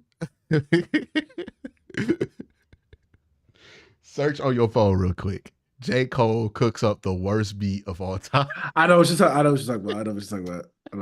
Yeah. And I'm like, that is 100% a J. Cole beat because I know them since. Like, yeah, like when he got somebody that was the else No More Mr. Nice Guy sis. Like, he used on that beat. When he got somebody else handling the production, that's when he at his best. And I think he can produce. I just don't think he can produce. It's just like he needs somebody else to help guide his vision sometimes, right? Like when Cole is like cramped up in that studio and he just kind of does his own shit. But when Cole like has these people who collaborate with them and like really takes a lot of input, I think that's something that's going to be positive for him. So we'll see what happens with that. Like his Dreamville cuts are always good, But I think Cole's strength is as somebody who could be a great collaborator, not necessarily somebody who's going to be. He's not the dude who needs to be the best player on the team, Like, even though he wants to be the best player of the team. He kind of like Kyrie. Yeah. Yeah, like, Kyrie don't need to be your best player, but you know what Kyrie is? Ooh, he's your best number two. like an elite number two. See, he's such a good number two. We will rank him over point guards who are number one on championship teams. Just because he's like, damn, he that good at two. Even LeBron. LeBron's like, man, I wish I could have that back. I'm like, yeah, you kind of fucked it up. I love how everybody from Cleveland saw that clip and was just like, you just. Both of y'all. Acting like y'all was like, oh yeah, I don't know why that didn't go out at the time. Maybe because you felt like you could have beat him without Paul George. Like, bruh. Like, maybe because you was trying to trade for Paul George, right? And Kyrie. Maybe because you thought you was better than Bron. Like, nah. Y'all not about to gaslight me into thinking that this could have worked, but it was Cleveland. Nah. Y'all separated. Okay? Out here like, yeah, I don't know what happened. Everybody I know who roots for the Cavs was like, I can't believe these motherfuckers. Well, y'all didn't have to break up in the first place. Oh, now y'all want to. Now y'all want to play with each other. You were about to hold out. We had to trade for Isaiah Thomas, acting like that's you. Yeah, it's kind of like Kyrie. It's kind of like Kyrie if you squint. They were this close to be Lakers too. Together, they were this close. Oh, they was that now close. They out here lying. I was praying we got Kyrie. I was like, Kyrie Bryant instead of Kevin Love, we got Anthony Davis. Oh, lying. Oh man, I was like, ooh, liars. I was like, everybody gonna be mad at me if we get Kyrie. They be lying, dog. Lying. I'm like, y'all, stop the cap, man. Like, saw this. We watched y'all. We literally watched this. We literally watched it happen. Let's get to these super chats before we get out of here. Ray Rag says, how do you feel about the UConn coach for Lakers, Cole? I'm glad the Cavs aren't in the running for him, not because he won't be good, because I don't want another John Beeline, even though it hurt Michigan. Everything I've heard about Dan Hurley is like they don't think his style of coaching translates to the NBA. It works very well in college with recruits and guys who are young men. Don't know if that's gonna work out too well with grown men who make millions of dollars and have already won championships in the Hey man, if there It is. is a locker room where I'm definitely not bringing in a college coach, it is the Los Angeles Lakers. Because like one, that shit ain't gonna work with a lot of professionals. LeBron is the professional. like, LeBron remember is when the David one. Blatt tried to get out here running drills? Yeah, LeBron is the one who absolutely feels like he can do your job better than you, and he's probably right. So that's not. But the But he's a alternative former is NFL player. I mean NBA player, right? Dan Hurley. I don't know. I believe he is. I remember he was like an NBA Jam or some shit. Let me see if that's right. But go ahead. But the alternative is JJ Redick, who former NBA player, A little highly bit too much respected. on that side. But it's like he's never coached before. So either way, they're coming into a situation which is not a great situation.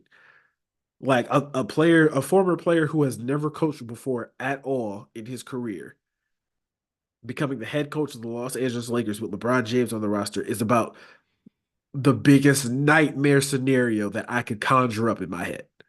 Like that's not. I can't see a situation where that works out. So he is never played in the NBA. There you go. So but he is a very well respected and decorated college coach. I would prefer that as opposed to JJ Redick. Nah, man, I would just let LeBron coach. Just, get JJ out here, let LeBron do what he wants, see what happens.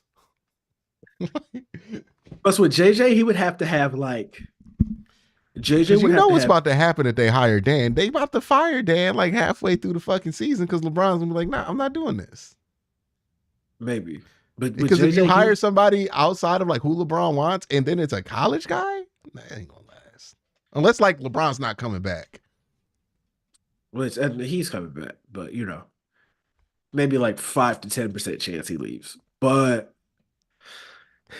if JJ ends up getting the job, and he may still get the job, like this could all just be posturing. This could all just be Dan Hurley trying to get a bag from UConn, a bit like a bigger bag from UConn. If JJ is the guy, he gonna have to have the greatest staff of all time, like the greatest assistant coaches we've ever seen. Don't do that. Don't do that. Because hey, David Blatt was, I'm gonna get this guy Ty Lue. He gonna have to go that route. Like he gonna have to get guys who could do his job. You see what I'm saying? And them dudes gonna end up doing his job. Quite possibly. Rex Fortune says, I go to sleep at night hoping Rooney does something dumb like letting Tomlin's contract expire at the end of the midseason. I want the Steelers to understand what we've been through. Brother, what they going through is just as bad as being like pathetic. Like it's just as hopeless. Like, yeah, they're winning like games and they're not like under 500, but they were never going to be like a laughing stock bad team. But like, think about this. They're used to being champions. We weren't used to being champions when the Browns were doing all that. They're used to being champions and they're getting served mediocrity. They know how bad that tastes. Why do they always talk about us? They're in purgatory and they are fully aware of that. Yeah. And they're always going to be good enough to not get the quarterback they need. Exactly. I was about to say they'll never be bad enough to get the quarterback that they need to get where they want to go, but they'll never be good enough to actually win a Super Bowl. They're stuck. They're stuck. Mm-hmm. They know that. And then eventually Mike Tomlin going to retire. Maybe they luck into a quarterback like one fall, or they take one like later in the first round and it works out. But outside of that, hey dog, I don't even think that's happening no more because Jada Daniels went over Drake May, which tells me the kind of circumstances that used to exist to let a quarterback of a certain value fall to the middle of the first round. Nah, dog, you getting Bo Nix now. Okay. Like, when did Bo Nix get drafted? What pick was he? 12th. Woo! You might not even get a chance to get Bo Nix. Nah. The teams have adjusted to a point their biases to not allow things like Lamar Jackson at 32 to happen anymore. Like, Michael Penix was 8th? Mm-hmm. Michael Penix. JJ McCarthy was 9th? or 10th. And then Bo Nix at 12. Woo! Who's even left Yeah. at that point? Yeah, you're not getting you're getting Kenny Pickett in like whenever they're picking. Like that's what they're gonna get. They got to reach for a Kenny Pickett. And the prices keep going up. Yeah, man. It's tough. It's tough. They ain't gonna luck out. like I don't know what it would take for Dak Prescott to fall in the 4th round in today's environment. Like all it took for Dak to fall in the 4th round was a DUI and him getting his ass beat on spring break. That's how Dak ended up in the 4th round in that draft. Yeah, man, he's still gonna go top 20. Like, yeah, 100%. Yeah. Russ being short, that don't stop. No, we don't have any of these biases that allows us to make dumb decisions. Oh, we go draft the short guy number 1 overall. We go draft everybody, the ACC quarterback, the Big Ten quarterback. If they could play quarterback, brother, they go into the top 15. I've learned my lesson, right? Like, if they have shown any promise, somebody's going to draft them in the top 15. That's how it's going to go. It's just how it's going to go. And the Steelers ain't going to be in the top 15. They going to be at 17. Like, all the coaches in the AFC North besides Zach Taylor have shown that they could coach a team to play well without the QB playing at a Pro Bowl level. Hey, man, to be fair to Zach Taylor, like, when has he ever had the opportunity to prove that? And also, to be fair to Zach Taylor, they weren't terrible once Joe Burrow got hurt this year like we expected him to be. So, like, he's not a bad coach, but yeah, I get you. I'm about to say this kind of facts. It's kind of facts. You know what I'm saying? Yeah, I get you. I think Zach Taylor is the weakest of the 4 AFC North coaches by far. Where would you put Kevin? I mean, the other 2 have won Super Bowls. So you say you got to be at 3. He got to put him at 3. Yeah, until he wins a Super Bowl. Then he enters into the conversation of like all those other guys. But you got to win it, or at least get to a Super Bowl. Okay, that's fair. Yeah. That's fair. See, they think I'm biased out here, Cole. Like, Q, okay, I already talked about the Swerve versus Osprey. That's gonna be heat too. It's gonna be worth the $50 to pay for. Do you think Jameis is giving the team prayer before each and every game? Absolutely. 100%. 100%. Hey, man, my boy with Kyron posted a clip of his uncle getting drafted. He was like, Grandma stopped the whole thing. Make sure we pray before he walked across the thing. And I'm like, Jameis from that same part of the state. Like, mm-hmm. And you know Jameis prayers be long. It's definitely going to be one of those. Yeah, he going to start out with that, thank you, my heavenly father. You be like, uh-oh. Like, he gonna start appreciating things that his nephew does and his nieces. You be like, hey, bruh. It's definitely one of those where you start like this. You start like this, and in like 10 minutes, you be like, you ever have somebody pray so long that they prayer get ad libs? Yeah, you just be like, say, bro, food getting cold, man. Like, look, that's how you know you praying too long. When the family start doing ad libs, they not gassing you up. They try to get you to stop. Yeah. That is wrap it up. Okay. We are hungry, sir. This prayer is supposed to be a tight 60. like in out 60. Come on. You out here going long on the prayer. Like, you know your auntie want to talk about her foot surgery. Like, come on, man. Come on, dog. Come on, dog. You out here fucking up the whole show. This is not the opening monologue. This is the opening disclaimer. You know? Like, you know when you watch an NFL game, the NFL tells you not to rebroadcast, redigitalise. That is what the prayer is. You know, it's like, okay, it's about to go down. Quick 45, 60. That's it. Quick 60. That's all you need. You can praise everything you need to praise for 60. You know? But Jameis gonna take that 40. Browns gonna get a delay of game because Jameis out here praying and shit. He was like, "Oh yeah, your nephew had a birthday. We got to make sure we add that in the prayer." We're like, "Nah, Shelby, I don't. Shelby, here's what I don't need my nephew's birthday in the prayer." Like, woo. This shit is hilarious. We need constant footage of the players in Greenbrier. Jameis is gonna love it. Hey, look, either Jameis will love it or hate it. We will find out. I can't wait. Cannot wait for us to have the Greenbrier conversation again. What in the Lord? What you gotta say? Hey, D1. D1. I just felt just a tad bit uncomfortable, you know. If you know where I'm from, I just hit a little too close to home. That's all.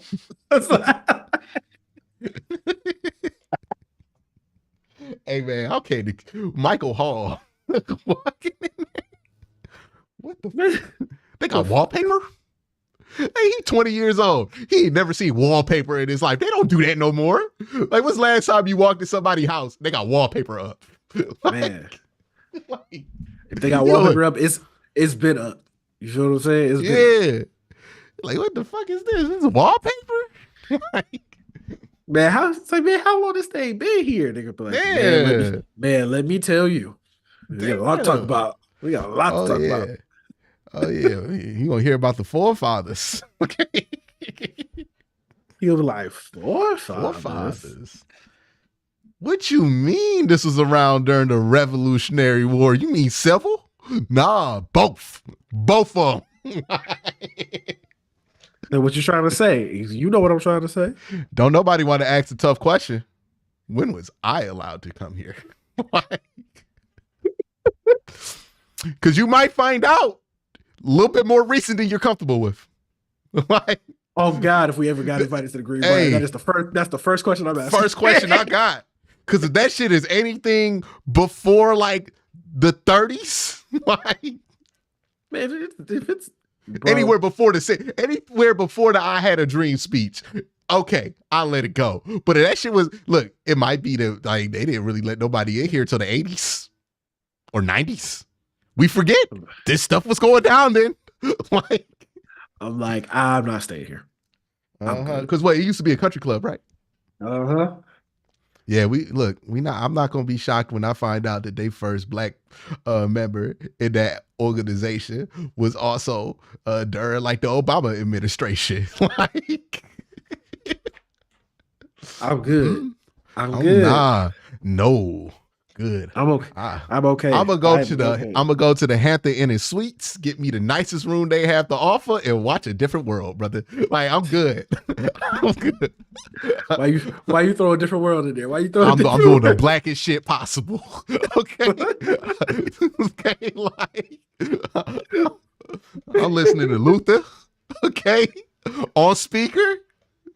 And I'm going down and I'm asking my dad how he be making them chicken gizzards. Like, I gotta fight off that. Like, ain't no way, no. Like, make it fucked up.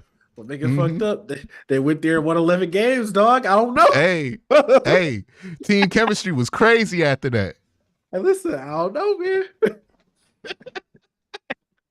Maybe it's vital to the success of the organization. Who knows? Hey, dog. All I know is I'll never find out. Fuck that. But they invite me. No, I don't want to stay in Greenbrier. Where y'all got Hampton is? I want a brand I know. Like, the brand I trust. Mm-hmm. Yeah, I got Hilton rewards points. I do that. Okay, and fly me Delta. Okay, like, you go all the way black, huh? Yeah. Like, not about to be out here like this. Like, Drake fans need to realize that just because it's a joke don't mean the troll song is a good joke. That shit was ass. Look, man, jokes got to be funny. Yeah, just because it's a joke don't mean it land. Yeah. It's worse because now you dropped a bad joke. Like a 3-minute bad joke I had to listen to. Didn't laugh one time. Somebody on Twitter's like, hey, y'all don't drink 0 for 3 on songs since the beef. I'm like, you want to hear good bad rap? You know Miles. Yeah, he would have been better off. Come on. Like, Good, bad. you ever heard You Know Miles? No. Search some You Know Miles. I got you. Absol had an amazing back and forth with Daylight on Might Delete Later. He did. Oh, that's all he did.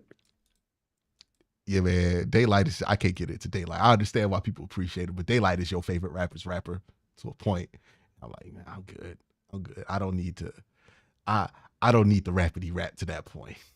Like, No, light is crazy. no, light be like out here doing math and calculus in this fucking bar. It's kind of like what cannabis used to do, but it's just like, hey, bruh, maybe I'm just too dumb. Like, No, his Daylight's battle rap bars be crazy. I heard he wrote back to back. Crazy. Heard he wrote back to back. I might look up some of the Daylight battle rap bars now when we get on. Hey, no, here's the funniest thing. Like when you look at battle raps, I love to watch comps of like battle rap bars like dying. Cause it's like, damn, man. Ain't nothing worse than when you drop a battle rap bar and nobody fucking with it. No. And then your homeboy out here trying to gas it. Like, but it got an echo. It's the worst. It's the worst. Ooh, he's sitting there, did the dude get mad? Did nobody fucking with that bar? Hilarious, man. The battle rap scene is like unintentionally hilarious because dudes be so fucking serious. It's like they be so serious, but and this is so goofy. Yeah. It's so unserious too. This is basically like the rap equivalent of like what you call a West Side Story. Like this is what it looks like to me, but they be so bad and serious about it. Like it's some real street shit. And I'm like, no, this is not. This is theater for rappers. Okay, like.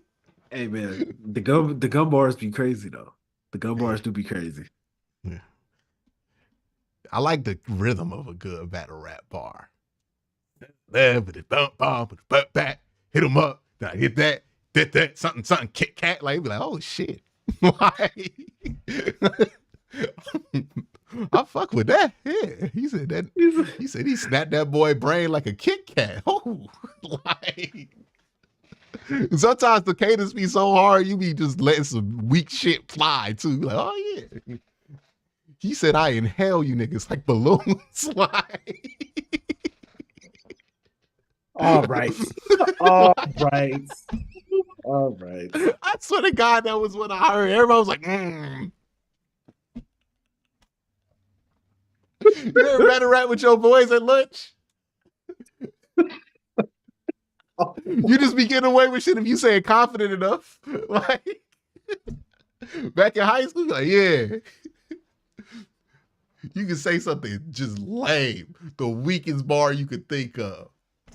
Boy got a skittle head, but if you say that shit with enough confidence and enough delivery, you told the joke of the century. Like, hey, how many more super chats we got? We good, bro. We good? Okay, cool. Got them in the mix like Twix. All right. Broke them up, made them hit some drums with 2 sticks. Oh!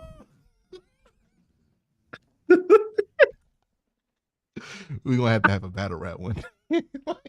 No. Oh, we absolutely not going to do that. Absolutely not going to do that. This is going to be for the crowd. You versus G. Bush. We're going to schedule it. Oh, here we go. Jake Burns going to moderate. Last super chat, we out. Ray Rag says rap fans need to understand the difference of a reference track that someone just uses for a chorus and one that they use for an entire song, like Drake did with Mob Ties. Yeah, that Mob Ties one is sticking on Drake too. Yeah, that was all. They mad about that one. I was like, ooh, because it's like kind of a response too. It's like you got multiple reference tracks out. of you in songs. It's a lot. That's not good. And everybody gets some level of help. You know what I'm saying? Like it's like music is a collaborative process. Somebody can throw you a line or a word or a hook. You know, that stuff happens. But when you got multiple reference tracks coming out, that's a whole different thing. When it's a whole verse, it's tough, right? And again, multiple songs across multiple different albums. That's tough. Because what people are trying to like equate what Future did, and I'm like, Future got a chorus from like Xanax in like 2021 or something like that. And it's like, okay. It was a melody. Xanax Damage is not even one of the Future songs I care about. Yeah. It's not like Codeine Crazy was written by somebody else. You see what I'm saying? Yeah. If Solo was written by somebody else, I'd be hurt. Yup. Xanax Damage? You can let that one go. Like, I could tell it wasn't Future. I knew that shit was weak. No, like people was arguing about Ratchet Happy Birthday being a party song. Don't nobody care about Ratchet Happy Birthday being written. I literally was like, bro, I do not care about Drake's worst song being written by Party Next Door. I'll skip that shit. I've never listened to that song all the way through. Like never. Not once. Not every time I just knew by the name of it, I'm like, this is gonna be some ass. Nah. Okay. Nah. Literally his worst song. By far. That and the Michael Jackson feature he got. Nah, I'm good, bro. I'm good on all that. Oh, hey, last thing before we get out. Did you see Janet Jackson? The Janet Jackson video? Oh, of her doing the Not Like Us? Yeah. Did you see that? Yeah. I was like, oh yeah, bro. I don't know. you might not recover from it. The elders have decided. Some would say the culture. What a coach. Yeah, that was the second Not Like Us dropped out. That was just a sonic boom. Like immediately they were like, oh shit, yeah, fuck Drake. I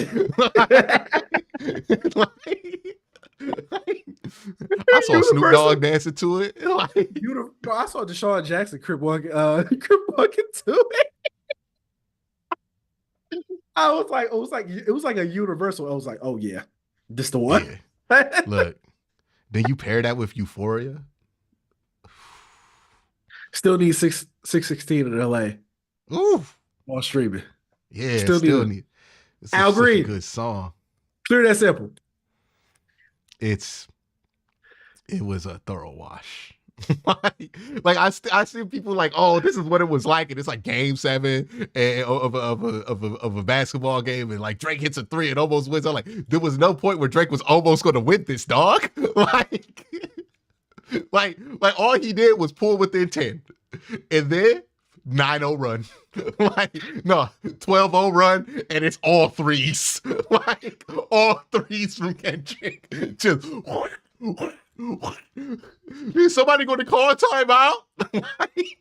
Somebody was like, I'm not going to let y'all gaslight me I'm not going to let Twitter gaslight me into thinking the Hard Part 6 wasn't worthy of a response. I was like, shut the fuck. We immediately were like, nah. As soon as he put that out, we were like, oh yeah, he lost. He lost. Yeah, he lost. It's over. It was over the second Not Like Us drop. There was nothing he was going to drop. Like, it was like, hey, man, you're down by 10 and you got the ball, and maybe you could make something happen if you get a touchdown to get an onside kick here in like 30 seconds. But then he ran that lateral play, and it got stuffed behind the line of scrimmage. Like, the game was over. Like, it was a wrap. It was a wrap. And by the way, I'm playing Meet the Grams anytime a crazy comeback happens. Like... like look at the Bills Chiefs game, that one playoff game. The Bills score. Woo! Dun dun dun dun dun dun dun. Oh, it's gonna be such good shit once football season starts, man. Oh, man. Oh, don't let the Celtics go up by 20 and lose. Like. Oh man! All right, bro. Yeah, like, I gotta go to this meeting. Y'all have a great day. Have a better night.